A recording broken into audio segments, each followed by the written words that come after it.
You remember the iconic faces of Airplane, but do you know who passed away? In 2026, the transformation of this legendary cast is nothing short of mind-blowing. Let's see what really happened to your favorite actors 46 years later. Leslie Nielsen as Dr. Rumack. Leslie Nielsen was born on February 11, 1926, in Regina, Saskatchewan, Canada.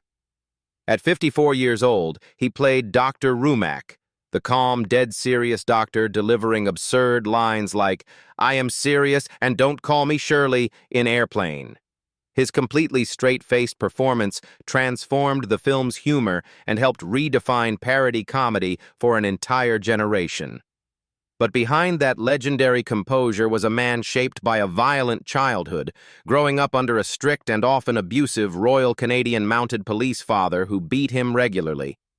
Nielsen later admitted he learned to use humor as a survival tool, a way to diffuse tension before it exploded.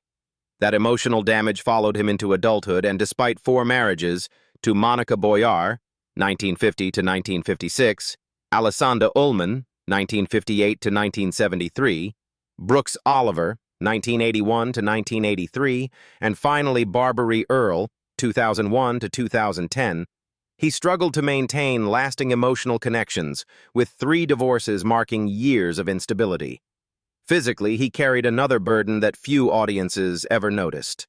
Nielsen was born with significant hearing loss and relied on hearing aids throughout his career, even while filming Airplane, carefully hiding them to avoid stigma.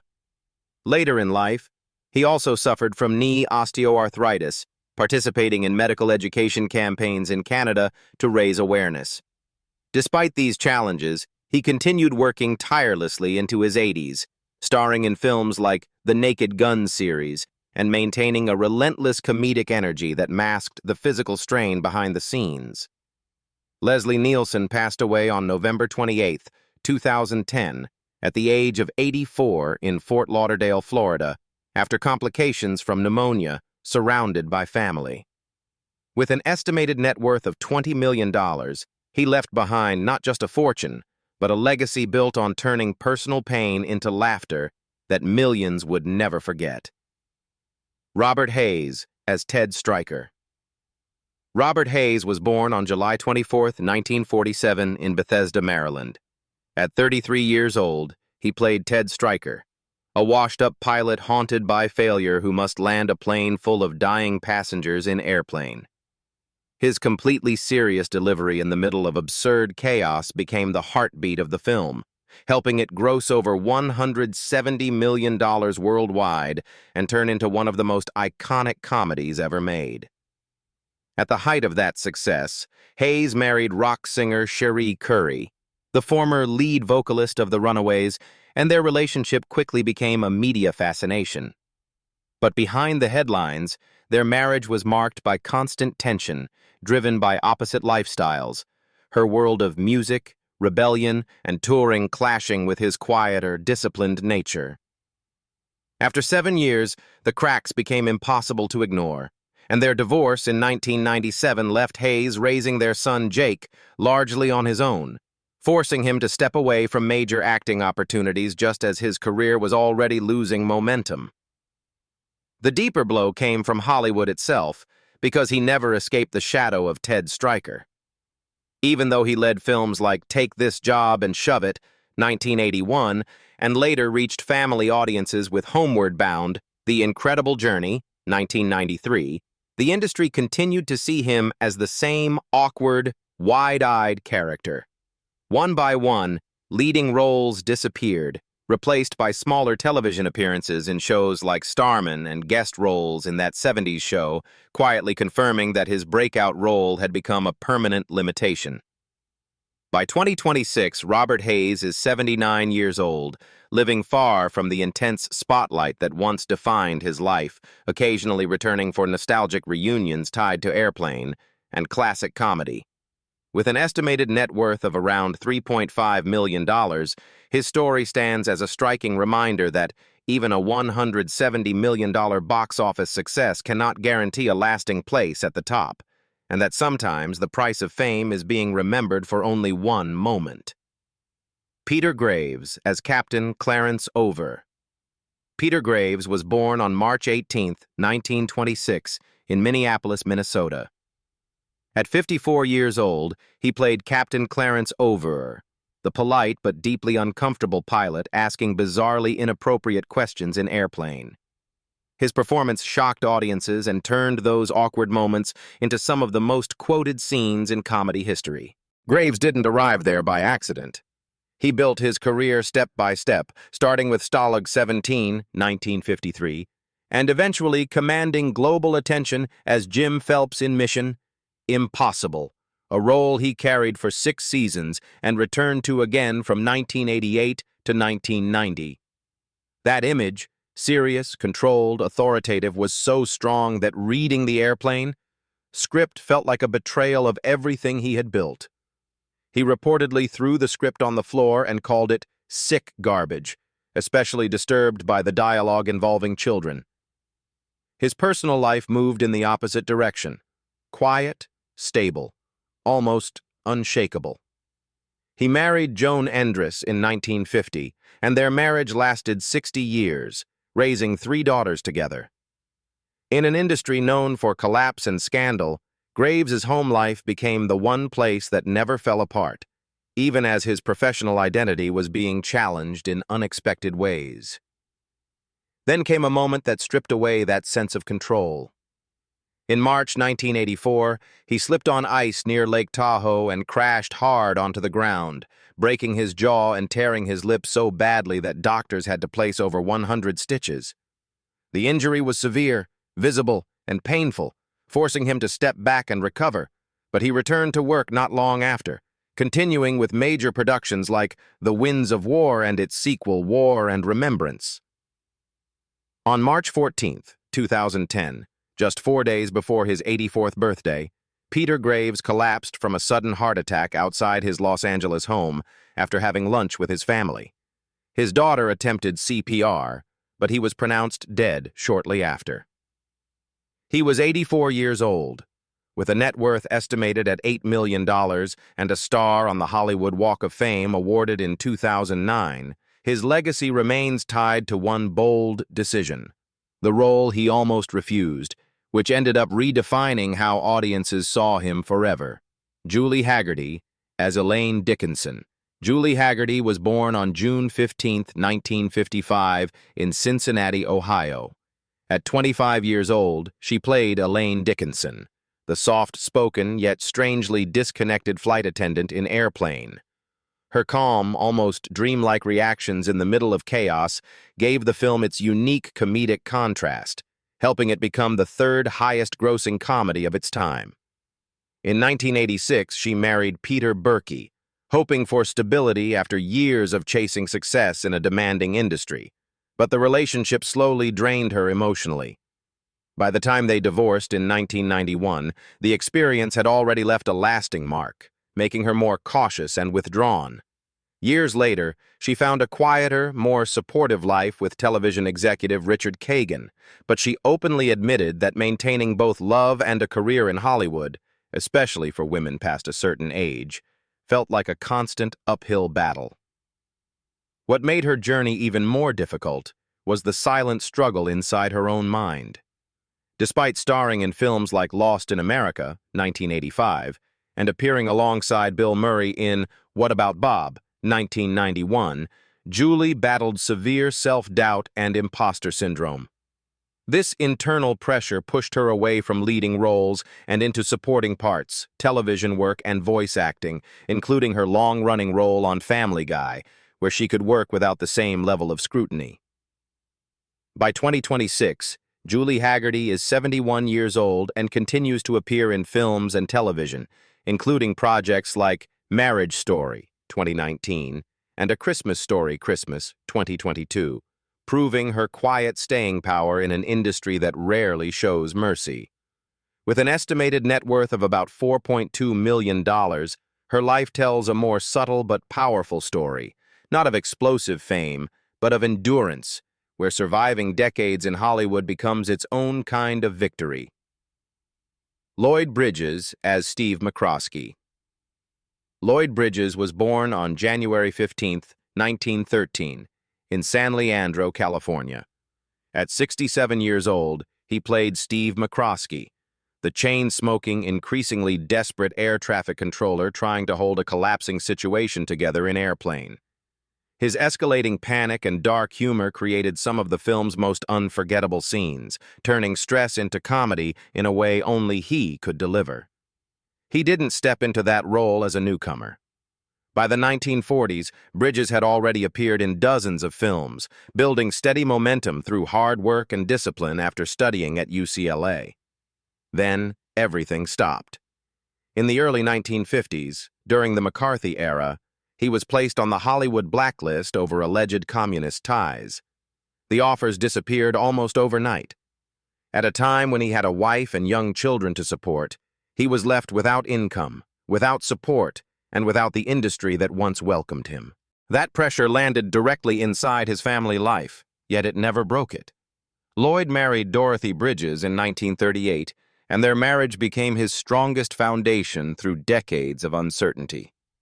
They raised 4 children together, including Beau Bridges and Jeff Bridges, while carrying a devastating loss, the death of their infant son Garrett in 1948 from sudden infant death syndrome. Even after that tragedy, they stayed together for over 60 years, rebuilding both their family and his career piece by piece. Work slowly returned, and with it, his reputation. By the 1990s, Bridges was appearing in films like Hot Shots, 1991, and Hot Shots, Part 2, 1993, showing a completely different side of himself, looser, funnier, more unpredictable. In 1998, more than 4 decades after his first nomination, he earned an Emmy nomination for his role on Seinfeld, a late career recognition that proved he had outlived the very system that once tried to erase him. On March 10, 1998, Lloyd Bridges passed away at the age of 85 from natural causes. His death marked the end of a career that had survived blacklisting, personal loss, and constant reinvention across more than 150 film and television roles.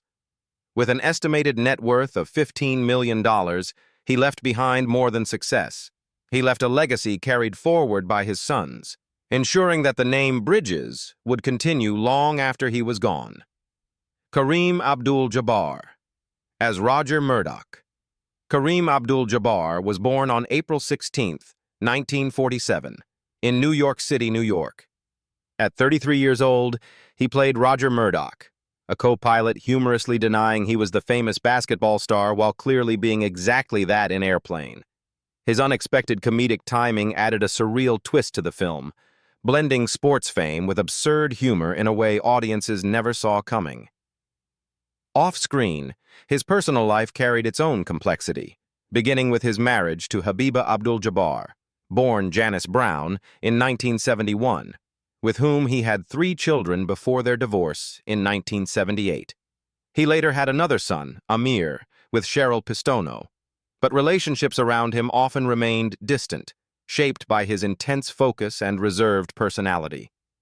Publicly labeled as arrogant, Kareem was in reality dealing with deep internal pressure, including the weight of racial discrimination during the 1970s and 80s, and a lifelong struggle with severe migraines that forced him into isolation as a form of self-protection. His battles with health were far more brutal and public.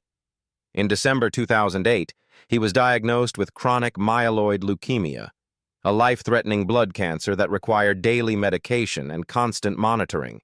In 2015, he underwent a quadruple coronary bypass surgery at UCLA Medical Center after being diagnosed with cardiovascular disease. Years later, he revealed he had also fought prostate cancer, and in 2023, at age 76, he suffered a serious fall at a concert that resulted in a fractured hip. By 2026, Kareem Abdul-Jabbar is 79 years old and continues to write, speak, and advocate on social and health issues, remaining a powerful voice far beyond basketball. With an estimated net worth of around $25 million, His life stands as a relentless series of battles, proving that even legends are built not just on victories, but on the pain they survive. Stephen Stucker, as Johnny Stephen Stucker, was born on July 2, 1947, in Des Moines, Iowa. At 33 years old, he played Johnny, the wildly unpredictable control room worker delivering absurd, rapid-fire jokes in Airplane. His chaotic energy broke every rule of traditional comedy, turning him into one of the film's most unexpected scene stealers. That energy didn't come out of nowhere. As a teenager in Shaker Heights, Ohio, he stood out as both a talented pianist and the class clown, already blending performance with humor in a way that made people notice him. He later joined the Kentucky Fried Theater troupe, working closely with David Zucker, Jim Abrahams, and Jerry Zucker, which led directly to the Kentucky Fried Movie, 1977, and eventually Airplane. Even in films like Trading Places, 1983, and Bad Manners, 1984, he brought the same unpredictable style, often rewriting his own lines to make scenes feel more chaotic and alive. His personal life, however, was far more fragile than his on-screen persona suggested. In July 1984, at just 37 years old, Stucker was diagnosed with AIDS, a diagnosis that at the time carried not only a near-certain death sentence, but also intense social stigma. He revealed publicly in 1985 that he had likely been experiencing symptoms as early as 1979, years before the disease was widely understood, and spoke openly about losing dozens of people in his social circle, reportedly up to 40 individuals, to the same illness. As his condition worsened, isolation became unavoidable. Hospitalized in Los Angeles, he faced the final stage of his illness in a climate of fear, where many people distanced themselves due to the stigma surrounding AIDS in the mid-1980s. The same man who once filled rooms with laughter was now confronting a silence that few could truly understand. Stephen Stucker passed away on April 13, 1986, at the age of 38 from AIDS-related complications in Los Angeles. He was laid to rest at the Chapel of the Chimes. With an estimated net worth of around $300,000, much of it consumed by medical expenses, his story remains one of the most heartbreaking in Hollywood, a reminder of a time when illness didn't just take lives, but also stripped away connection, leaving people to face the end alone.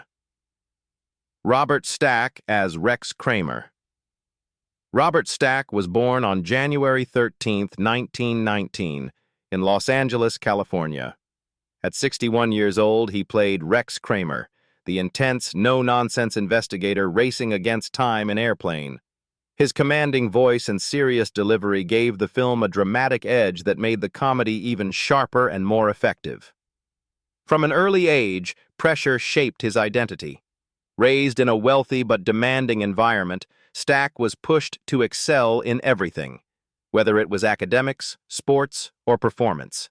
By 16, he had already become a member of the All-American skeet shooting team and later set 2 world records in the sport, proving his obsession with precision and perfection long before stepping into acting.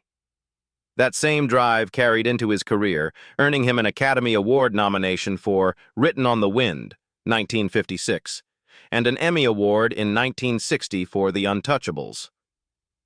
That pursuit of perfection didn't stop at work. It extended into his family life, often creating tension behind closed doors. He married actress Rosemarie Bowe in 1956, and although their marriage lasted until his death, Stack admitted that his relentless standards and disciplined nature could be difficult for those around him. Balancing a demanding career with family expectations became an ongoing challenge, especially as his public image continued to grow. In his later years, his greatest battle became physical. In October 2002, Stack underwent radiation therapy for prostate cancer, enduring the harsh effects of treatment while maintaining his composed public image. Sadly, Robert Stack passed away on May 14, 2003, at the age of 84 from heart failure at his home in Bel Air, Los Angeles. With an estimated net worth of $12 million, he left behind a legacy built on discipline, authority, and control, but also a quieter truth. The same perfection that made him iconic also made his life far heavier than it appeared on screen. Barbara Billingsley as Jive Lady. Barbara Billingsley was born on December 22, 1915, in Los Angeles, California. At 64 years old, she played Jive Lady, the elegant passenger who suddenly translates street slang with total confidence in Airplane. That brief scene lasted only moments, yet it became one of the film's biggest surprises. Her early life was marked by disruption almost immediately. Her parents divorced before she turned 4, and her mother had to work as a knitting factory forewoman to keep the family going. Billingsley started with uncredited roles in films like Three Guys Named Mike and The Bad and the Beautiful, taking whatever work she could get. Then came Leave It to Beaver in 1957, and everything changed. The success looked glamorous from the outside, but it also trapped her inside a single image so completely that once the series ended in 1963, the phone almost stopped ringing. Her personal life carried its own share of upheaval. She married restaurateur Glenn Billingsley Sr. in 1941, had 2 sons, and divorced him in 1947.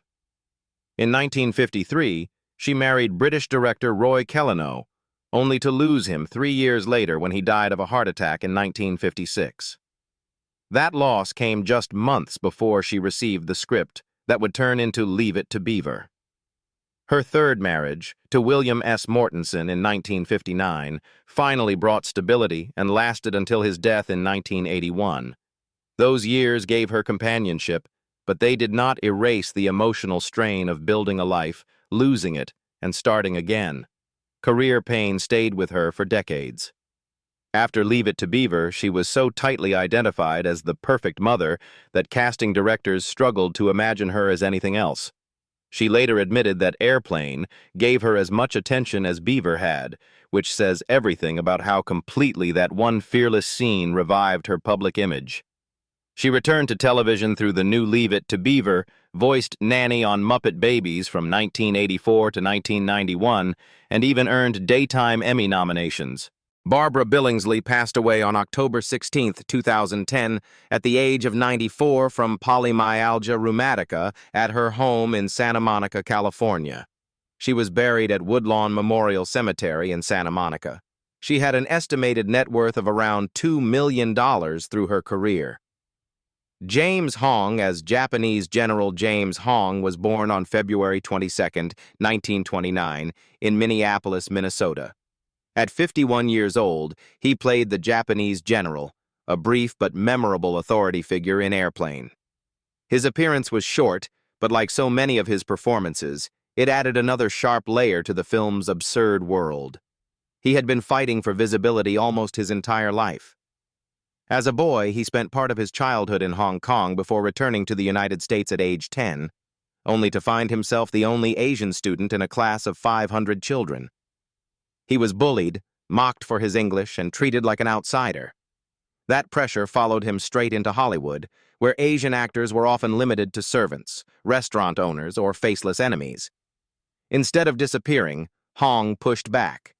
He co-founded East West Players in 1965, the first Asian American theater organization in the United States, and kept working relentlessly, stacking credits in productions like The Sand Pebbles, Chinatown, and later Blade Runner. His home life became the steady center that the industry never was.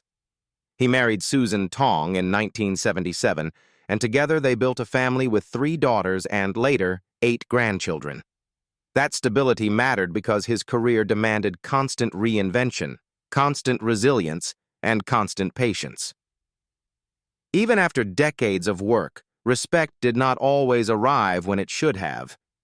One of the clearest examples came much earlier, when actor J. Carroll Naish reportedly had him removed from the New Adventures of Charlie Chan after a racist outburst over a single missed line. Hong never forgot the humiliation, and he turned that wound into fuel. Age has brought physical changes, but not defeat. By his 90s, his hearing and eyesight had noticeably declined, yet his mind remained sharp and his work ethic stayed intact. Then came a stunning late-career resurgence. In 2022, More than 70 years after starting out, he appeared in Everything Everywhere All at Once, won a Screen Actors Guild Award as part of the ensemble, and received a star on the Hollywood Walk of Fame at age 93, the oldest recipient of that honor at the time. In 2026, James Hong is 97 years old and still stands as one of the most prolific character actors in screen history, with more than 600 film and television credits behind him. He continues to be celebrated for roles ranging from Kung Fu Panda to Everything Everywhere All at Once, and his estimated net worth of about $8.5 million reflects not just longevity, but endurance. Jonathan Banks as Gunderson. Jonathan Banks was born on January 31, 1947, in Washington, D.C. At 33 years old, he played Gunderson, the hard-faced airport official caught inside the escalating chaos of Airplane. It was a small role, but his presence fit the film perfectly, adding another layer of tension to a comedy built on deadpan seriousness. Nothing about Banks' early road to success was easy. He left Indiana University without a degree, joined a touring company of hair, then moved to Los Angeles in 1974 and spent years taking whatever work he could get. During that stretch, he was not living like a future television legend. He worked rough jobs, including carpentry and driving, and there were times when rent money was a real problem because acting work came in scraps, not stability.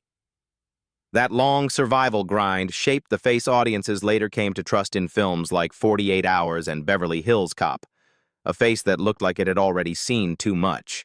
His personal life was marked by movement and rebuilding. Banks married Marnie Fausch in 1968, and they had a daughter before divorcing in 1970, which left him trying to balance fatherhood with a career that had not yet given him security. In 1990, he married Genera Gonzalez Cebillan, and that second marriage brought a more lasting foundation, including twins and a stepdaughter. Hardship followed him even after success arrived. He finally broke through as Frank McPike in Wise Guy from 1987 to 1990, earning an Emmy nomination, and years later reached an even higher level with Mike Ehrmantraut in Breaking Bad and Better Call Saul, collecting 5 more Emmy nominations for the same role across 2 series. Then, in 2018, the Woolsey fire destroyed his home, a brutal reminder that even after a lifetime of fighting to build something, loss can return in an instant. He kept working anyway, moving into voice roles and later joining Invincible, proving again that endurance had become part of his identity. In 2026, Jonathan Banks is 79 years old and remains active as an actor and voice performer, still recognized around the world for the quiet menace and deep sadness he brought to Mike Ehrmantraut. He earned an estimated net worth of around $5 million. So you know, the cast of Airplane didn't just age. They lived through triumphs, heartbreak, and stories far more dramatic than anything on screen. Some found late success, others faced painful endings, and a few continue to inspire even today. Which journey surprised you the most, and who do you miss the most from this legendary cast? Share your thoughts below, and don't forget to like, subscribe, and stay tuned for more then and now stories.